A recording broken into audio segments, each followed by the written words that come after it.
नमस्कार दोस्तों, स्वागत है आपका हमारे YouTube चैनल जरदारी क्लासेस में। दोस्तों, हिंदी व्याकरण का आज ये तीसरा लेक्चर है और इस तीसरे लेक्चर में आज हम यहाँ पे एक बहुत ही महत्वपूर्ण टॉपिक हिंदी व्याकरण का कंप्लीट करने वाले हैं, स्वर संधि।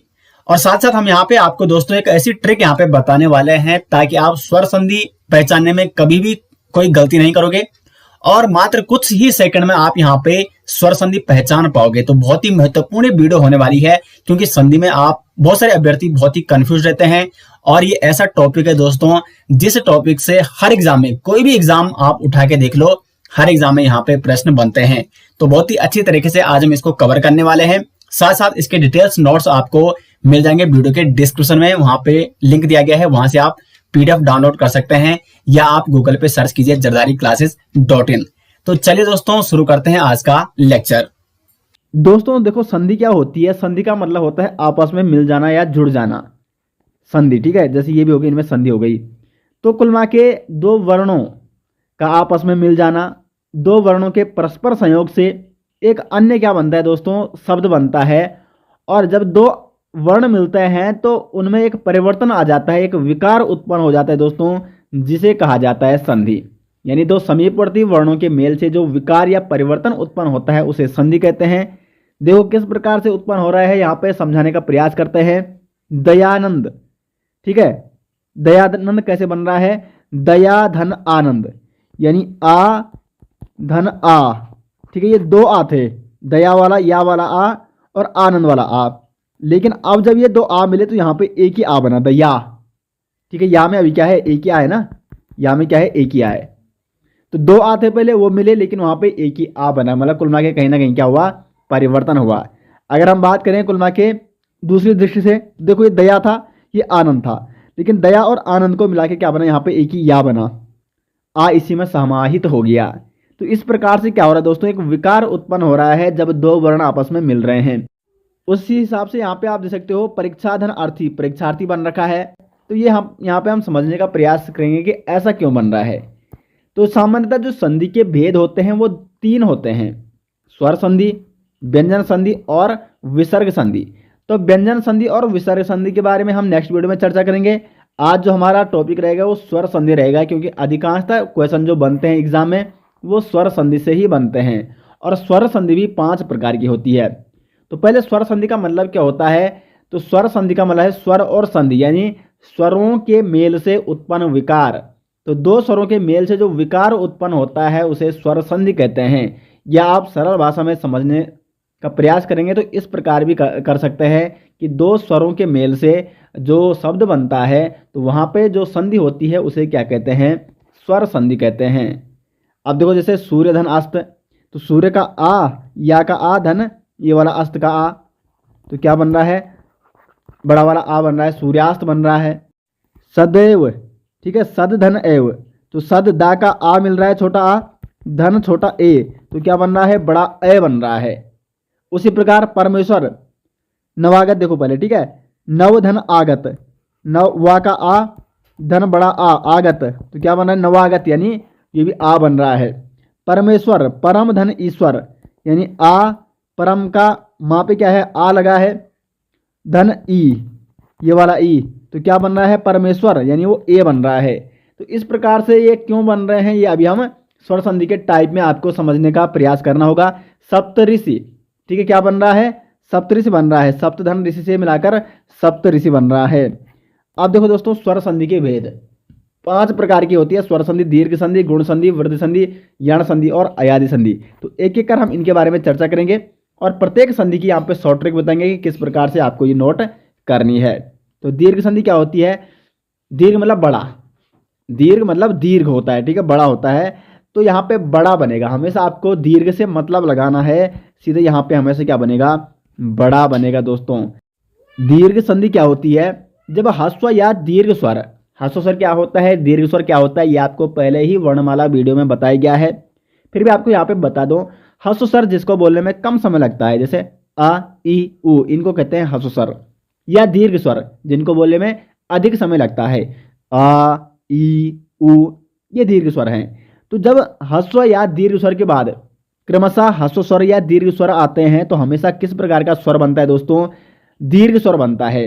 यानी क्या बनता है, आ ई ऊ में ये परिवर्तित हो जाते हैं। और मैंने इसीलिए आपको पहले ही बता दिया है कि दीर्घ का मतलब आपको ध्यान रखना है बड़ा, और जब भी बड़ा स्वर बनता है वहां पे क्या होता है आपका, ये होती है दीर्घ संधि। जहां पे भी आपको बड़ा स्वर दिखे, कौन से स्वर, ये आ ई ऊ, ये बड़े स्वर है ना, ये दीर्घ स्वर है ना, तो वहां पे क्या होगा दोस्तों, वहां पे आपका दीर्घ संधि होगी। आप देखो यहाँ पे एग्जाम्पल से समझने का प्रयास करेंगे उसके बाद। तो देखो आ के साथ, जब छोटे आ के साथ या तो छोटा आ मिले या बड़ा आ मिले तो हमेशा क्या होगा दोस्तों, दीर्घ होगा, बड़ा आ होगा। उसी प्रकार छोटी ई के साथ यदि छोटी ई या बड़ी ई मिलती है तो हमेशा क्या बनती है, बड़ी ई ही मिलेगी, बनेगी, ठीक है। और उसी प्रकार छोटे ऊ के साथ छोटा ऊ या बड़ा ऊ मिले तो हमेशा क्या बनेगा दोस्तों, बड़ा ऊ बनता है। तो इस प्रकार से आपको ये नोट करना है, ये यहाँ पे टेबल में बताया गया है। अब देखो यहाँ पे उदाहरण देखना है और उसके बाद ट्रिक यहाँ पे देखो। जब भी ट्रिक क्या है, जब भी शब्द में बड़ी मात्रा आती है, किसकी किसकी बड़ी मात्रा आती है, आ ई और ऊ की बड़ी मात्रा आती है, तो वहां पे समझ जाना कि वहां पे मोस्टली चांस ये है दोस्तों कि वहां पे क्या होगी, हमेशा दीर्घ संधि होगी। देखो ये शब्द दीर्घ संधि किन किन शब्दों में हो सकती है, ये मैं आपको यहाँ पे बता रहा हूं। मतानुसार, देखो आ की बड़ी मात्रा है। परमार्थ, मां की बड़ी मात्रा है। परीक्षार्थी, अच्छा की बड़ी मात्रा है। सत्याग्रह, त्या की बड़ी मात्रा है। देवागमन, वा पे बड़ी मात्रा है। दयानंद, या पे बड़ी मात्रा है आ की। योगींद्र, गी पे ई की बड़ी मात्रा है। और उसी प्रकार सचींद्र, लघुर में धातुष्मा, ऊ की बड़ी मात्रा है तू में, ता में, ठीक है। तो देखो यहाँ पे आपने क्या समझा, यहाँ पे समझा ये आपने कि जहां पे भी बड़ी मात्रा होगी अधिकांशतः वहां पे क्या होगा दोस्तों, दीर्घ संधि होगी। अब इसके बाद इनका संधि विच्छेद कैसे करना है, तो मतानुसार है ना, तो यहाँ पे बड़ा आ है तो इसमें तोड़ दो इसको छोटे आ में और बड़े आ में, मत धन अनुसार। अब आपको आप ऐसा तो तोड़ नहीं सकते ना मता धन अनुसार, क्योंकि मता तो कोई शब्द ही नहीं हुआ, आपको एक सार्थक शब्द में तोड़ना है। ऐसा नहीं कि आप उसको अपनी मर्जी से तोड़ रहे हो, ये नहीं होगा, ये गलत हो जाएगा। मत, किस मत में, आपने किसको मत दिया या आपका मत क्या है, ये है इसका मतलब। मत धन ये हो जाएगा अनुसार, तो क्या हो जाएगा, मतानुसार हो गया। अब अगर आप अनुसार की जगह लगा दोगे अनुसार तो ये कोई शब्द ही नहीं हो ना, अनुसार तो आप लगा ही नहीं सकते हो। तो कुल मिला के आपको सार्थक शब्द देखते हुए उसका विच्छेद करना है, तब आप बड़ी आसानी से विच्छेद कर पाओगे। परमार्थ, परम धन अर्थ, अब परम की जगह परमा लगा दोगे तो ये कोई शब्द ही नहीं हुआ, तो परम धन अर्थ। परीक्षार्थी मतलब तोड़ना कहाँ से आपको, जहाँ पे आपको बड़ी मात्रा दिख रही है, यहाँ से देखो परीक्षार्थी, ठीक है, परीक्षा धन अर्थी। सत्याग्रह, अब यहाँ पे वैसे री में भी बड़ी मात्रा दिख रही है, लेकिन परि धन अक्षार्थी, ये कोई शब्द नहीं हो ना, बात ही है परीक्षार्थी, ठीक है। ये तो कोई अलग ही शब्द बनेगा, क्योंकि परि अगर आप लगाते हो और फिर आ लगाते हो तो ई और आ से कोई अलग ही शब्द बनता है, ये तो क्या है उचित यहाँ पे विच्छेद नहीं होगा। तो कुल मिला के आपको वहीं से विच्छेद करना है जहां पे आपको लगता है कि यहाँ से ये संधि हो रखी है। तो इसकी संधि क्या है, परीक्षा एक सार्थक शब्द है, परीक्षा आपने अलग कर दिया और उसके बाद अर्थी आपने अलग कर दिया। सत्याग्रह, सत्या धन आग्रह बन गया सत्याग्रह। देवागमन, यहां से उसको तोड़ दो जहां पे बड़ी मात्रा है, देव धन आगमन हो गया। दयानंद, तो दया को अलग कर दो, फिर क्या बचा, आनंद बचा, तो दयानंद बन गया।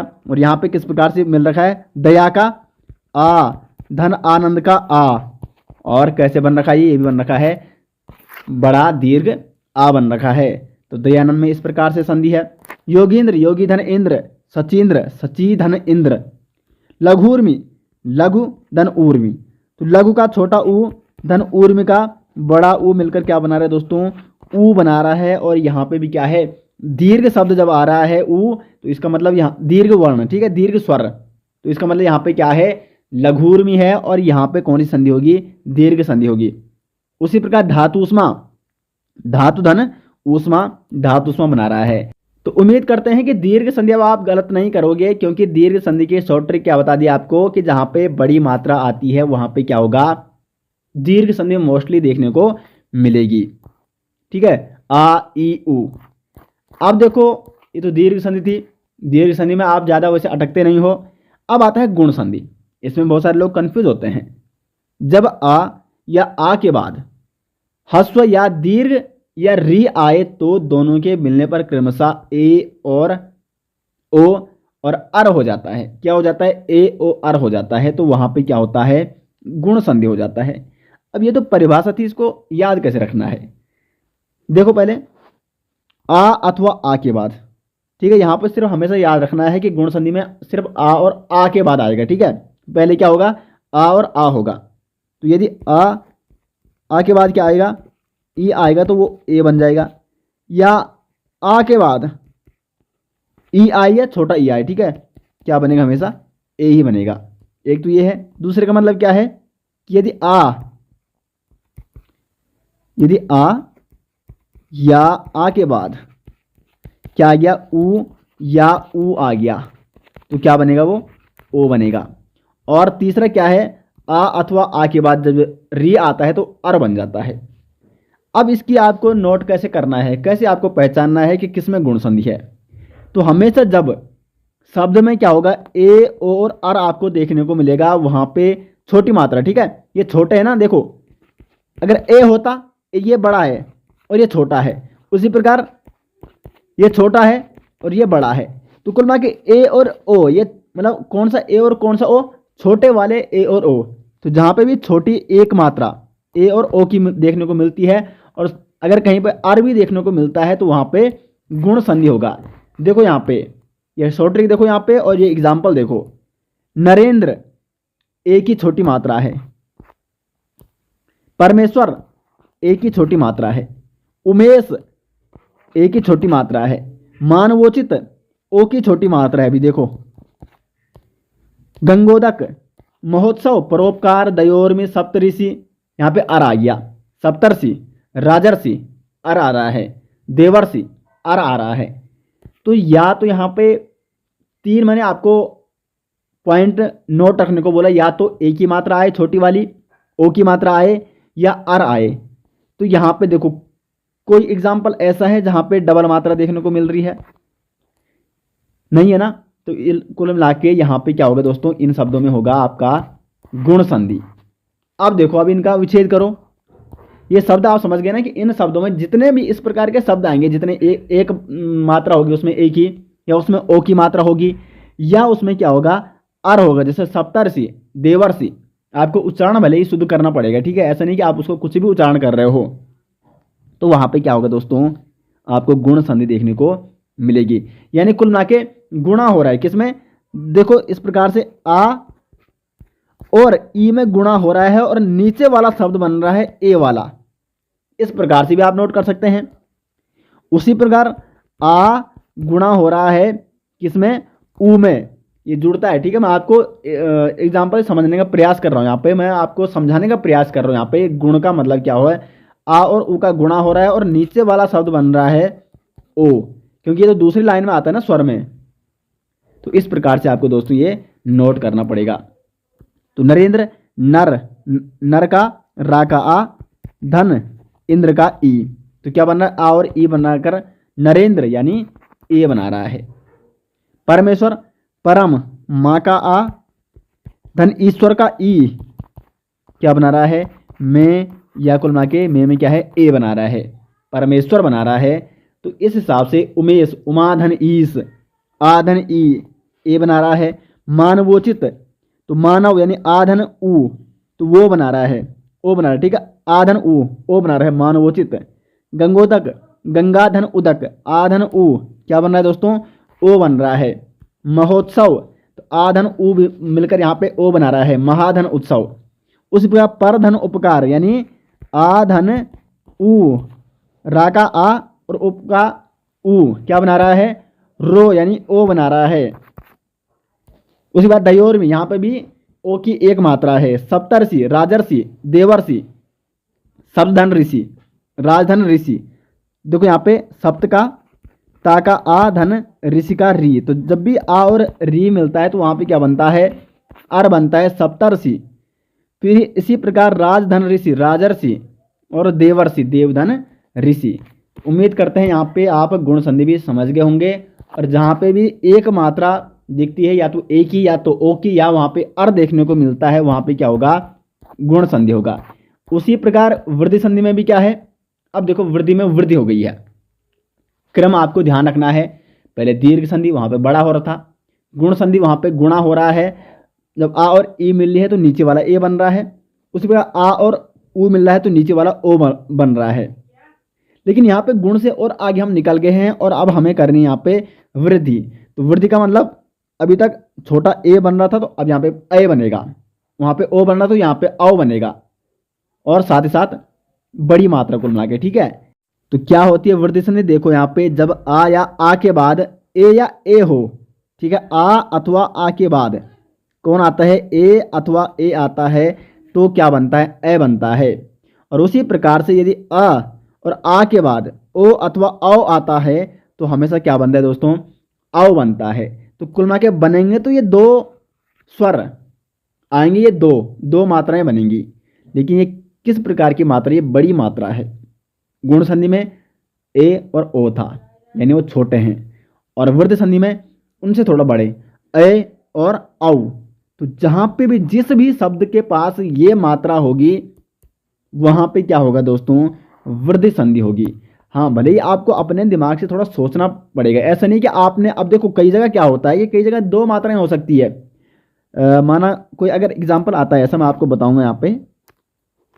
मेरा मतलब ये है कि कई जगह क्या होती है कि औ की मात्रा भी आ गई और बड़ा आ की मात्रा भी आ गई। तो आपको पहले देखना पड़ेगा कि वो शब्द कहाँ से बिल्कुल सार्थक रूप से टूट रहा है, कौन सी मात्रा से टूट रहा है, और जिस मात्रा से टूटता है कुल मिला के वही उसमें क्या हो जाएगी, मतलब जिस संधि में वो मात्रा बनती है वही उसमें क्या हो जाएगी, संधि हो जाएगी। तो देखो इन शब्दों को देखो और ट्रिक यहाँ पे देखो।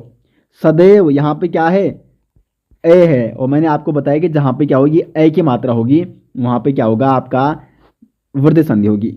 लोकेशण ए की मात्रा है इसमें, धनेश्वर है इसमें भी ए की मात्रा है, मतैक्य इसमें भी ए की मात्रा है, और महोदर्य इसमें ओ की मात्रा है दोस्तों।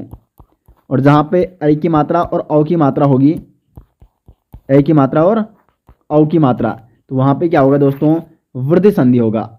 महेश्वर्य यहाँ पर ए की मात्रा है, जलोषधि औ की मात्रा है, दंतोष्ट औ की मात्रा है। तो अब जब औ की मात्रा और ए की मात्रा आपने देख ली है और इसमें क्या है, वृद्धि संधि है, तो आप ये जानते हैं भली भांति कि वृद्धि संधि किस प्रकार से बनती है। तो सदैव ए का बनता है जब आ और ए का मिलन होता है, जब आ या बड़ा आ या बड़ा आ के साथ जब ए का मिलन होता है तो क्या बनता है, ए बनता है। ये आपको नोट करना ही होगा, ये यहाँ पे लिखा है, ठीक है। तो देखो यहाँ पे वही हो रखा है। सदैव कैसे बना है, सदैव को हमने अगर तोड़ना है अब तो किस प्रकार से तोड़ना है, क्योंकि ये हम भली भांति जानते हैं कि सदैव कैसे बनता है, और जब हम ये भली भांति जानते हैं तो हम उसको तोड़ना भी जानेंगे। तो ए का बनता है जब आ और ए आपस में मिलते हैं, तो सदैव, तो यहाँ से इसको तोड़ो तो सद आ जाएगा, सद धन क्या बचा फिर, ए बचा, सदैव बन गया। लोकेशण, तो जहाँ से मात्रा कुल मिला के जो मात्रा हमें लग रही है कि यहाँ ये क्या है, जिस मात्रा से हमें पहचान मिल रही है कि उसमें ये संधि है, वृद्धि संधि, तो वहीं से उसको तोड़ना है। तो लोक हमने अलग कर दिया, धन हमने कर दिया ऐसा, ये वाला ऐसा उसमें, ठीक है। तो लोकेशण बन गया। उसी के बाद धनेश्वर्य, तो हमने धन अलग कर दिया, धन ऐश्वर्य हो गया उसमें, क्योंकि और तो आप इसको कहीं से भी डिवाइड नहीं कर सकते हो, यहाँ पे मात्रा लगी है और यहीं से हमें ये पुष्टि हो रही है कि इसमें क्या है, वृद्धि संधि है। मतैक्य, मत धन ऐक्य कर दो।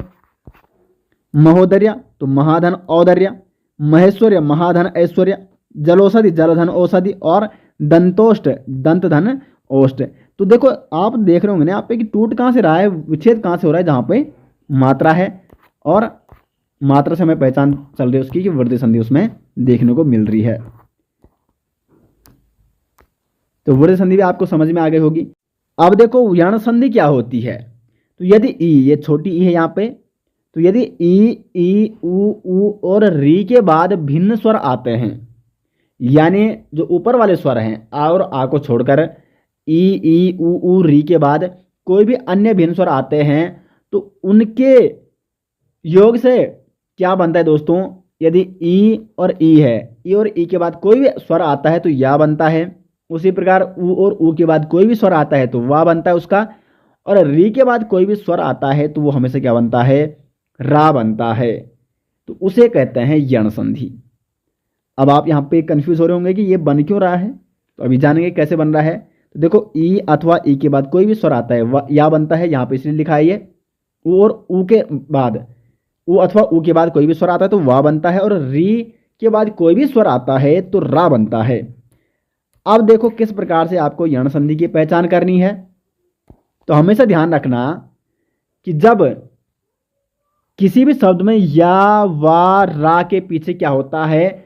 कोई आधा वर्ण होता है।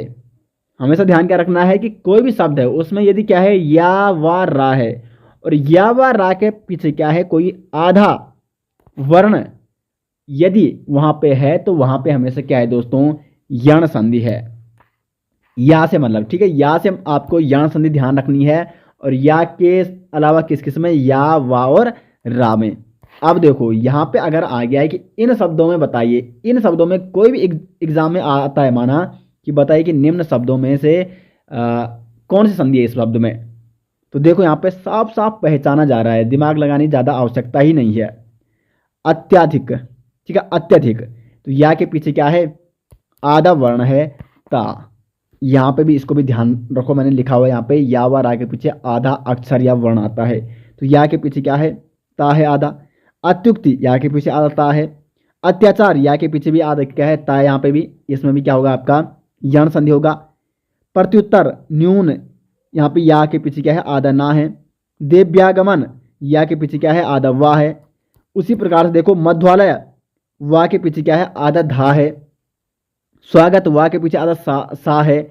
तो कुल मिला के यहाँ पे या वा और रा के पीछे आधा एक वर्ण आ रहा है, और जब ये आधा वर्ण आता है इसका मतलब क्या है? इसमें यण संधि होगी। ये आपको इस ट्रिक में बताया गया है। तो कुल मिला के अगर इनमें से कोई भी अगर एग्जाम में आता है तो आप उसमें लगा दोगे कि उसमें कौन सी संधि है दोस्तों? उसमें यण संधि है। तो यण संधि की ये ट्रिक आपको नोट करनी है। तो अब देखो, जब इसमें अत्यधिक लिखा है तो इसको आपने विच्छेद कैसे करना है?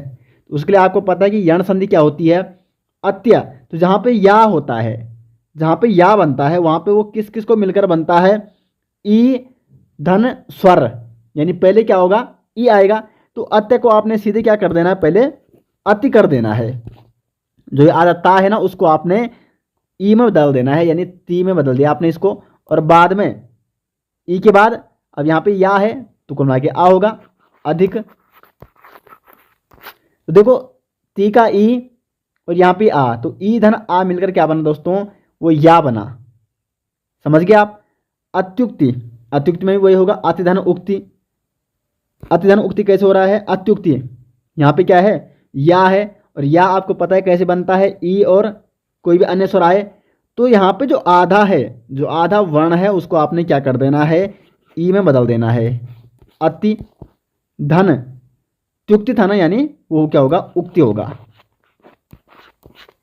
और ई और ऊ को मिलकर क्या बन गया? यहाँ पे यू बन गया है। उसी प्रकार अत्याचार में वही हो रहा है, अतिधन आचार। अब देखो कोई अगर या के सिवा कोई अन्य एग्जाम्पल हो, जैसे मध्वालय, तो मध्वालय वा के पीछे क्या है? आधा धा है, और वा का बनता है, पहले क्या आता है? ऊ आता है, और उसके बाद कोई अन्य स्वर आता है। तो मध्वालय, तो वा के पीछे जो आगे, वा के पीछे जो वर्ण लगा है उसको आप सीधे ऊ में बदल दो, मध्य हो जाएगा।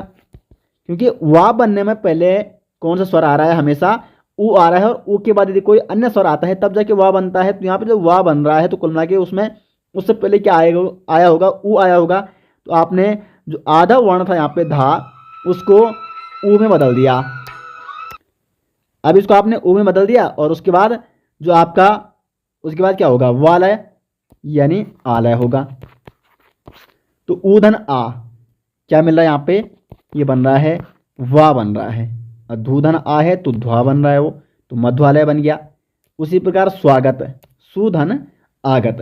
तो कुल मिला के आप तोड़ोगे कहाँ से, फिर जहाँ से आपको लगेगा कि ये इस कारण से, क्योंकि आपको लग रहा है ये त्या के कारण से यहाँ पे क्या हो रहा है, इसमें कौन संधि है, यण संधि है, यहाँ पे त्यू है, यहाँ पे त्या है, अत्याचार। तो ये इसकी पहचान है, ये इस शब्द की पहचान है कि इसमें कौन सा क्या है दोस्तों, इसमें कौन सी संधि है। तो उम्मीद करते हैं आपको यण संधि भी बड़ी आसानी से समझ में आ गई होगी। और उसके बाद आती है अयादि संधि। तो अयादि संधि क्या होती है, यदि ए ऐ ओ औ स्वरों का मेल दूसरे स्वरों से हो तो ए का आय हो जाता है, आय का आय हो जाता है, और ओ का हो जाता है औ, तथा औ का हो जाता है आव। अब देखो इसमें इसकी पहचान कैसे करनी है आपको, पहले देखो यहाँ पे ये कैसे कैसे होता है। ठीक है, जब ए के साथ कोई भी स्वर बनता है, स्वर मिलता है तो आय होता है, ए के साथ मिलेगा तो आय होता है, ओ के साथ होगा कोई भी स्वर, चाहे वो आ हो, चाहे वो ई हो, चाहे वो ऊ हो, चाहे वो ए हो, तो उसका आव बनेगा। और आव के साथ बने मिलेगा कोई भी स्वर तो उसका आव हो जाएगा। अब इसकी ट्रिक क्या है, तो आया आव आव तीन शब्द का अक्षर है यदि, ठीक है, या तो इसमें ये है आया आव और आव है, और साथ ही साथ वो क्या है, तीन अक्षर का शब्द है दोस्तों। तो अधिकांशतः जो तीन अक्षर के शब्द होते हैं उसमें अयादि संधि होती है। अयादि भी खुद में एक क्या है, तीन अक्षर का शब्द है। अधिकांशतः जो अयादि संधि में शब्द आते हैं उनकी पहचान ये है कि एक तो वो तीन अक्षर के होते हैं, और ऊपर से इसमें ये तीन शब्द देखने को मिलेंगे, आया अव और आव। अब देखो कैसे आपको पहचान करनी है, तो माना इनमें से कोई भी शब्द एग्जाम में पूछा जाता है, नयन, अयन, ठीक है, आया, नया से आया, नया का क्या हो रहा है, आया हो रहा है। तो कुल मिला के इस, और ऊपर से ये तीन शब्द वाला भी है नयन, तो इसमें क्या होगा, कौन सी संधि होगी, इसमें आपकी अयादि संधि होगी। नायक, तो नायक से आपके दिमाग में आ रहा होगा आयक, मतलब आय है उसमें नाया, और नाया से क्या आ रहा है, दिमाग में आया आ रहा है। तो कुल मिला के आया आया ये शब्द जिसमें भी है वो उसमें क्या होगा, उसमें हमेशा अयादि संधि होगी। तो देखो नया में क्या हो रहा है, अब देखो नया में आप क्या उच्चारण कर रहे हो, आया, ठीक है, क्योंकि देखो ना तो खैर ये क्या है, ये तो आपका इसमें अभी ये क्या है, व्यंजन नहीं है। व्यंजन का होता जब इसमें ये होता, ये व्यंजन होता है, ये अभी क्या है, व्यंजन के पीछे इसमें आ लगा है, ना, ठीक है। तो ना को आपने क्या पढ़ना है, आ पढ़ना है, तो आया, नयन।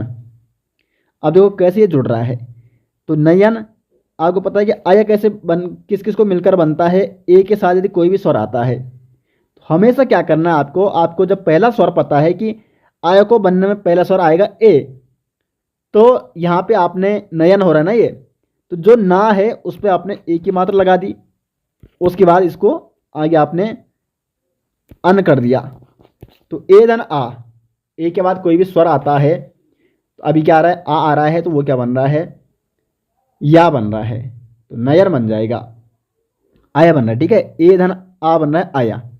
उसी प्रकार नायक, नय धन अक, नायक बन रहा है। तो कुल मिला के देखो पहचान क्या है इसकी, आप तो खैर आप सिंपल तौर से पहचान जाओगे, और उसके बाद आप उच्छेद भी कर दोगे, क्योंकि आपको ये पता होना चाहिए कि किस शब्द के बाद, सॉरी किस स्वर के बाद कौन सा स्वर आने पर आया, आया अब और आव बन रहा है, ये बन रहा है इस प्रकार से।